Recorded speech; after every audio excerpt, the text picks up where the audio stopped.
इस शानदार गर्वित मुस्लिम आदमी को देखिए जो एक स्कर्ट पहने ब्रिटिश महिला के सामने झुक रहा है और वह सचमुच उसकी पूजा कर रहा है। मैं ठीक हूँ दोस्त। नहीं धन्यवाद। मेरा एक बॉयफ्रेंड है। सिर्फ 100 साल से भी कम पहले ये देश पूरे यूरोप को जीत रहा था। देखिए, ये अवैध प्रवासी को चाकू के साथ संभाल नहीं पा रहे हैं। ये हैं हैरिस सुल्तान। कियोस्तामा अक्सर बताते हैं कि ब्रिटेन अपनी बहुसांस्कृतिकता और विविधता पर गर्व करता है। यही हमारी ताकत है और वे यह बात बार बार दोहराते हैं। मुझे बार बार दिखाना पड़ता है कि विविधता काम नहीं कर रही और बहुसांस्कृतिकता यूरोप की सड़कों पर दिख रही है। जो वीडियो मैं आपको दिखाने वाला हूं वे पिछले 3 या 4 दिनों में ही सामने आए हैं। ठीक है, इस शानदार गर्वित मुस्लिम आदमी को देखिए जो एक स्कर्ट पहने ब्रिटिश महिला के सामने झुक रहा है और वह सचमुच उसकी पूजा कर रहा है। क्योंकि जैसा कि मैंने अपनी वीडियो में कई बार कहा है, इन लोगों ने कभी भी बिन बैग्स के बाहर किसी महिला को नहीं देखा है। इनके द्वारा देखा गया इकलौता महिला चेहरा माँ या बहन का है। मुस्लिम दुनिया में अपने परिवार में यौन उत्पीड़न की दरें ज़्यादा हैं, फिर भी मुसलमान कहते हैं कि हमारे यहाँ रेप नहीं होते। पहली बात, वहाँ आंकड़े छुपाए जाते हैं और दूसरी, परिवार में ही यौन उत्पीड़न बहुत होता है। यह लगातार होता रहता है। पाकिस्तान में 82% रेप पीड़ित करीबी परिवार के सदस्य होते हैं। गायनकोलॉजी विभाग से उन्होंने लड़कियों से पूछा कि रेप किसने किया। 82% अपराधी पिता, चाचा, ताया, दादा, नाना, मामू, फूफा, भाई होते हैं। गायनकोलॉजी में लड़की को माँ ही लेकर आती है। ऐसा नहीं है कि वह पुलिस के पास जाएगी क्योंकि मेरी बेटी पास में है। वह कहती है नहीं, मेरे पति ने देखा है तो मैं अपने पति को नहीं छोड़ सकती। वह इससे छुपा देती है और कहती है मेरे पिता हैं। देखिए, यह व्यक्ति यौन रूप से दबे माहौल से आकर उदार पश्चिमी देश में आया है और खुलकर सामने आ जाता है। अब तक उसने सिर्फ करीबी परिवार की महिलाओं या बिन बैग्स के पीछे की महिलाओं या बकरियों से ही बात की है। बस यही है। देखिए वह क्या कर रहा है।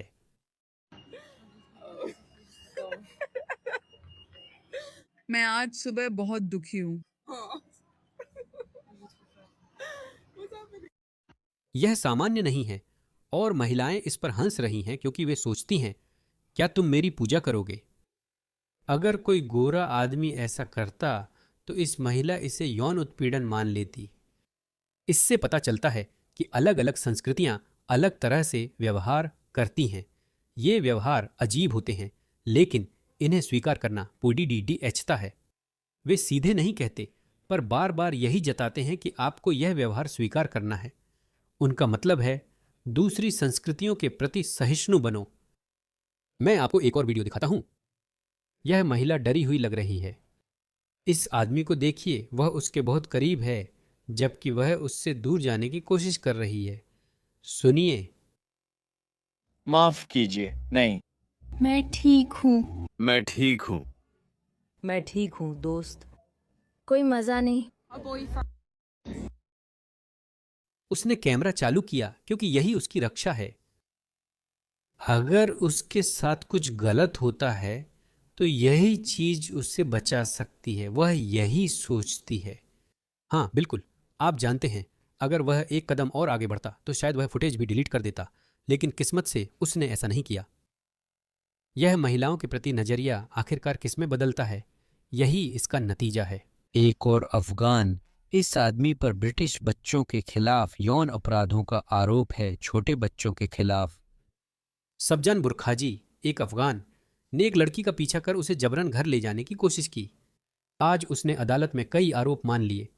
वह महीनों उसका पीछा करता रहा। सोचिए जरा, सोचिए कि आप वही लड़की हैं, सोचिए कि वह आपकी बेटी है, और सोचिए कि उन्होंने कितनी बार इसकी रिपोर्ट पुलिस में की होगी।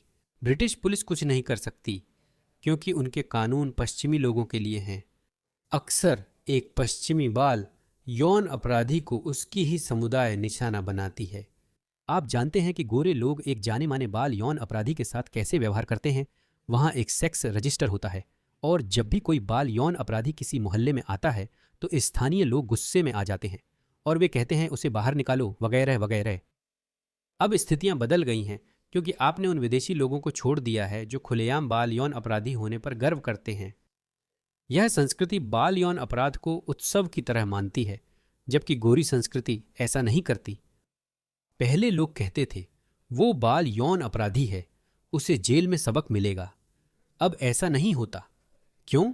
रोशन के अनुसार एम सालेह ने कहा कि ब्रिटिश जेलों में मुसलमानों का राज है और उनका बाल यौन अपराध पर अलग नजरिया है।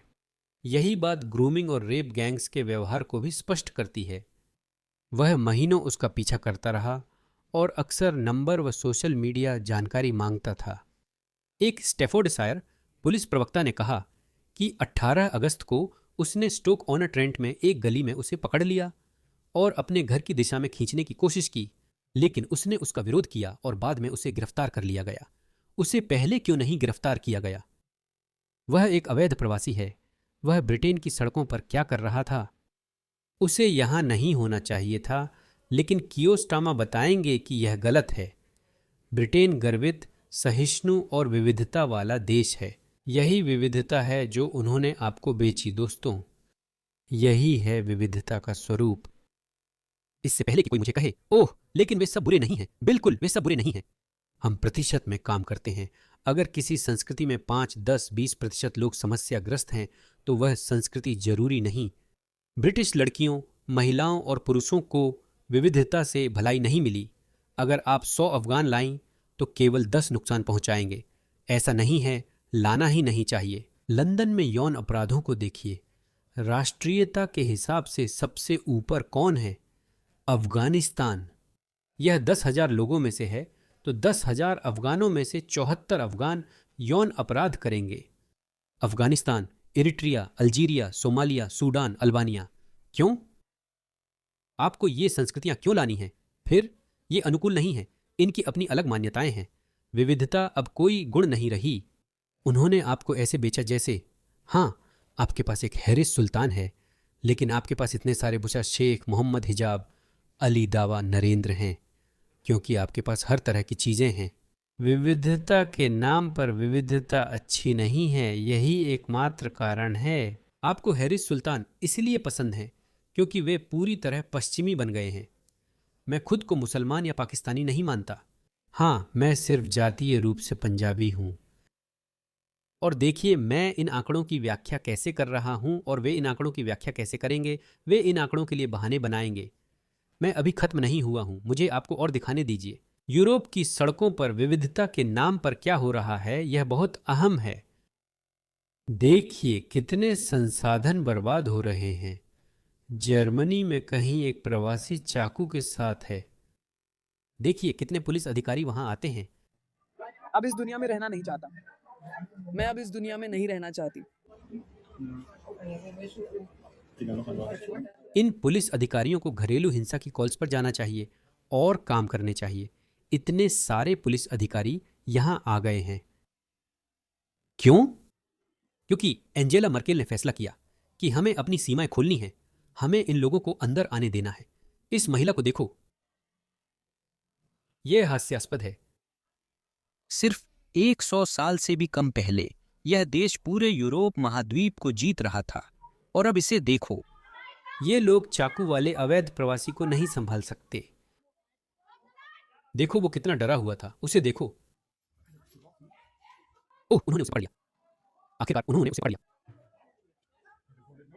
उस दया से तुम्हें क्या मिला? तुम्हें उससे क्या मिल रहा है? ठीक है, वो बात नहीं है। चलो वापस यूनाइटेड किंगडम चलते हैं। प्रवासी गिरोह अवैध प्रवासी हमला करने जा रहा है। कुछ आम ब्रिटिश लोगों पर। कोई शर्म नहीं। तुम्हें इससे क्या मिला? देखो ये प्रवासी अफगान या पाकिस्तानी लगते हैं। मुझे नहीं पता इनमें से कौन है। इसे देखो, तुम, साका और उसने अचानक मुक्का मारा। वहां 2 ही हैं। उसे देखो। यह सामाजिक अशांति बढ़ा रहा है। कब देखेंगे कि गोरे लोगों के गिरोह ब्रिटेन की सड़कों पर गश्त करेंगे? यह होने वाला है, यह जरूर होगा। इसे देखो, यह आयरलैंड है। ओह, गरीब आयरिश। कोई आश्चर्य नहीं कि वे गुस्से में हैं। यहां प्रवासी बच्चे सुरक्षा गार्ड को पीट रहे हैं और सब कुछ नष्ट कर रहे हैं। उसे देखो। इसे देखो। इसे देखो। तुम यहाँ क्यों हो? तुम मुस्लिम हो, हिजाब पहनती हो, मुस्लिम देश में जाओ। उन्होंने प्रवासी होटल बर्बाद कर दिया। तुम यहाँ क्या कर रही हो? तुम इन्हें यहाँ क्यों ला रही हो? ये कृतघ्न हैं, युद्ध से भाग रहे हैं, तो यहाँ रहने की जरूरत नहीं। क्या तुम ऐसे ही बर्ताव करते हो? अगर मैं युद्ध से भागता तो जिसने भी शरण दी उसका आभारी रहता। मैं कहता, मुझे बताइए कि आपके देश में मेरी मौजूदगी को सही ठहराने के लिए मुझे क्या करना चाहिए। आपका बहुत धन्यवाद, आप मुझ पर कोई एहसान नहीं कर रहे हैं, लेकिन मुझे और मेरे बच्चों को अंदर आने देने के लिए धन्यवाद। हमें बचाने के लिए धन्यवाद। मैं तो ऐसा ही व्यवहार करूंगा, लेकिन ये लोग ऐसा व्यवहार नहीं कर रहे हैं। मैं अभी खत्म नहीं हुआ हूं। देखिए, यह पेरिस, फ्रांस है। पूरी यूरोप की हालत खराब है। क्या किसी ने अपहरण को लाइव रिकॉर्ड किया? इसे देखिए। चलो किसी को अगवा करते हैं। लो लो, चलो इसे अगवा करते हैं। फ्रेंच लोगों की तरह दिखना होगा।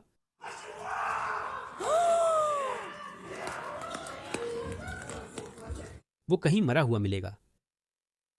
तुम्हें उससे क्या मिला? यूरोप तानाशाह के लिए एकदम सही जगह है। मुझे लगता है हमारा लोकतंत्र इसे संभाल नहीं सकता। लोकतंत्र को विभिन्न गुटों और राजनीतिक स्पेक्ट्रम के दूसरे सिरों के साथ मिलकर काम करना पड़ता है। साथ ही कानून, विधेयक और सर्वसम्मति जरूरी है। वामपंथी और दक्षिणपंथी आपस में बात नहीं कर रहे। वामपंथी पूरी तरह से भटक गए हैं। वे तभी बदल सकते हैं जब हम लोग सही भारी मात्रा में दाएं पक्ष को वोट दें। यही एकमात्र कारण है जो वामपंथियों को अपनी नीतियां बदलने के लिए मजबूर करेगा। यह आखिरी कोशिश और लोकतंत्रों की अंतिम परीक्षा होगी। क्या हम लोकतंत्र व शांतिपूर्ण तरीकों से अपनी सभ्यता बचा सकते हैं? इसके लिए फिर प्रवास जैसे सख्त कानून लागू करने होंगे। यह जरूरी है। हर उस व्यक्ति को जिसका आपराधिक रिकॉर्ड है, उसे उसके पूर्वजों के देश में वापस भेजना होगा, चाहे वह फ्रांस, ब्रिटेन, जर्मनी या कहीं भी पैदा हुआ और पला बड़ा हो। उसे वापस भेजना ही होगा। हम यह कैसे करेंगे? हम उनके पूर्वजों के देशों से बात करेंगे और कहेंगे कि आपको इन्हें लेना ही होगा। अगर आप इन्हें नहीं लेते तो हम आपके लिए सभी वीजा पर प्रतिबंध लगा देंगे। इसका कोई और समाधान नहीं। उनके उच्च वर्ग भ्रष्ट हैं और अपनी जीवन शैली नहीं छोड़ेंगे। अल्जीरियाई या पाकिस्तानी अब भी फ्रांस और ब्रिटेन आना चाहते हैं, यात्रा करना और अपनी लूटी दौलत यूरोप में खर्च करना चाहते हैं। अगर आप हमारे देशों में आएं तो अपनी गंदगी साथ ले जाएं। यह एक समाधान है। शुरुआत आपराधिक रिकॉर्ड वाले लोगों से करें। हमें और अधिक कानूनों की जरूरत होगी। हमें और सख्त कानूनों की जरूरत होगी। नहीं तो यह एक गृह युद्ध में बदल जाएगा। यह ऐसे नहीं चल सकता। मैं मूल निवासियों के बीच सच में काफी गुस्सा देख रहा हूं। यह कभी न कभी होगा। प्रवासियों के उस समूह ने कुछ ब्रिटिश लड़कों की पिटाई की। आप देखेंगे कि स्किनहेड जैसी गैंग्स उभरेंगी। भले ही वे असली स्किनहेड ना हो, लेकिन आखिर में वही होगा। आपने पहचान की राजनीति चाही, अब यह अपने सबसे बुरे रूप में मिलेगी।